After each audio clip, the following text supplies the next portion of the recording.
Hey, everybody, happy Thursday. I know it's usually Friday, but we're going to be closed for the 4th of July tomorrow. So I wanted to get Founder's message out to you today. Man, oh man, it has been hot out. Hope that you guys are staying cool. I hope you're getting to the beach or pool, out on the lake or something this week, because it looks like this is going to stay just like this for the next few days, at least through the weekend. But hey, wanted to just update so far right now where we are year to date in the market and just give people a little bit of a summary before I talk about the birthdays, and also just where we are for the week. Right now, the Dow is up over 52,600, almost 700. That's the highest it's been.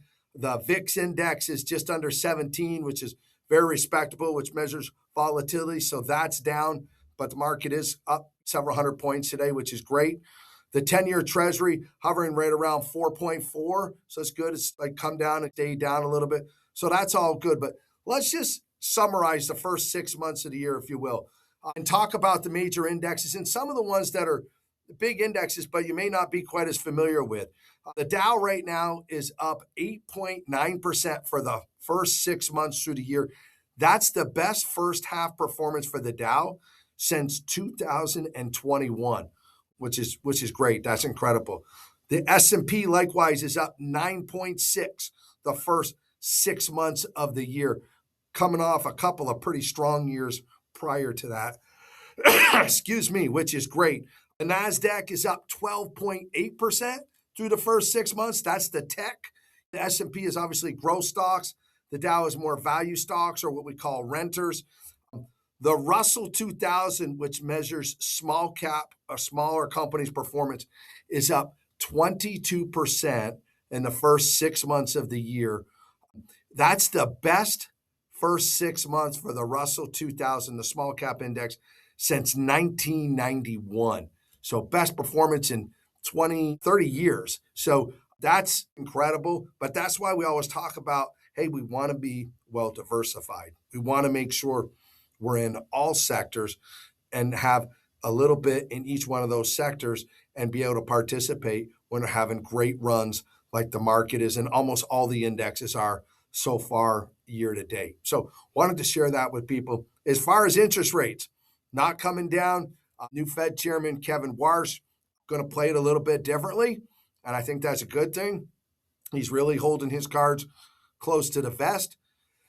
Excuse me, shaking a nasty cold here, but he's talking about he doesn't want to give or hint at what the Fed's going to do. He wants the economists to tell him what the market's going to do. He wants to measure inflation and then make a decision. And I really think it's 50-50. I think we're just as likely to get a rate hike before the end of the year as we are to get a rate decrease. So it just depends on who you're listening to out there. Warsh is going to play this a little bit different than his predecessor, Jerome Powell. This is going to be really one of the other things he's committed to doing is he wants to trim the Federal Reserve payroll. They've got 22,000 people on the Federal Reserve payroll, 22,000. And I think he's committed to hopefully lowering the debt that we have right now with the government. So, excuse me, without further ado, the other reason why I want to talk about us probably getting a rate hike is because inflation is being a little bit stubborn. A lot of people are blaming that on Iran and the U.S., the conflict, war, whatever you want to call that, seems to be resolved, but that changes on a daily basis.